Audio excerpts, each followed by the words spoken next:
So what you're seeing here will be repeated nowhere else in the country. Iowa, New Hampshire, and South Carolina deserve amazing credit in our country for the earnestness with which they take this process. In other states where it really does become a mostly TV ads campaign and it's airport rallies and news coverage, have the voters at an even greater distance.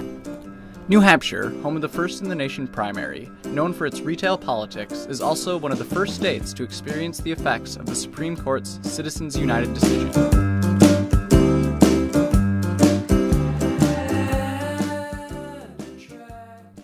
The Citizens United ruling allows for outside groups, known as super PACs, to raise and spend unlimited amounts of money. It's a confusing concept, but here's one unique take on the super PAC phenomenon.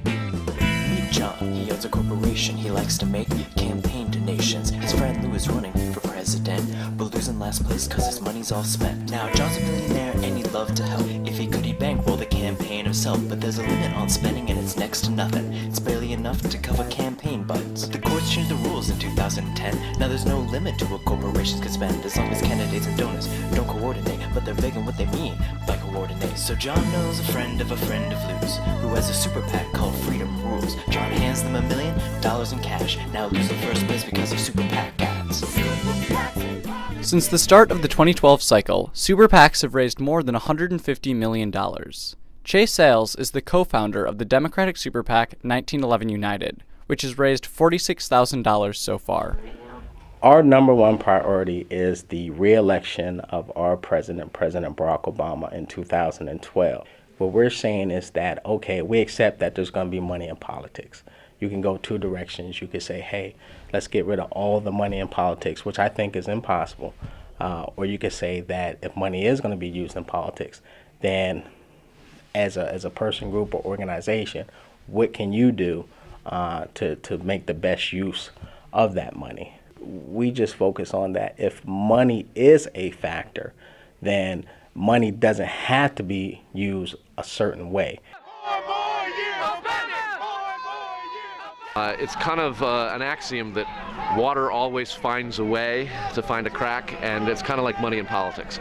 Citizens United is suddenly having a very visible effect on the race because people are seeing a lot of ads that they otherwise wouldn't, a lot of political speech, a lot of political communication that otherwise wouldn't occur. So the candidates get to kind of pretend they're playing on a on a more positive plane, and then their supporters can go and do the dirty work. Romney supervised a company guilty of massive Medicare fraud. Romney pocketed $500,000. Winning Our Future is responsible for the content of this ad. Winning Our Future is a Republican super PAC that supports Newt Gingrich, which has spent $4 million on ads like this against Mitt Romney. Over half of the contributions to super PACs have come from individuals, and almost 20% have come from corporations. You got special interest groups, they'll give money just for their own agenda. And that, no, I'm not for that. I mean, I'm not necessarily for that, not at all, because then, if I have money, I can buy influence. I can say, okay, well, I'm gonna just give money for this, for this, that, and the other. Corporations donate because they think that they're going to get something out of it. Whoever the president is that year, the more they give, the more they think that they're going to get for whatever their corporation is. I think voters recognize that money is a problem, but voters respond to the money. And until such time as the response is diminished, the money won't be. According to a Washington Post ABC News poll conducted in March 2012, nearly 70% of voters think super PACs should be illegal. With our gray hair, we've seen a lot of campaigns, and it's the average working man. If he doesn't have millions, if not billions of dollars, he has no chance to run for most things in this country. That's a shame. I think each side should be given the same amount. It would just even the playing field, in my opinion.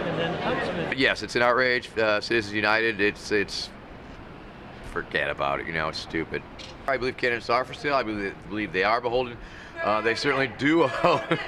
They owe their existence to the money that they make, and the money that they make is obviously coming from these giant corporations that for some reason are now considered people, and money is considered free speech, and that's just the most upside down, backwards, ridiculous sounding thing that I've ever heard of in my life. From political pundits to New Hampshire voters to the guy with a boot on his head, super PACs are clearly on everyone's mind. What remains to be seen is exactly how they'll affect our political process.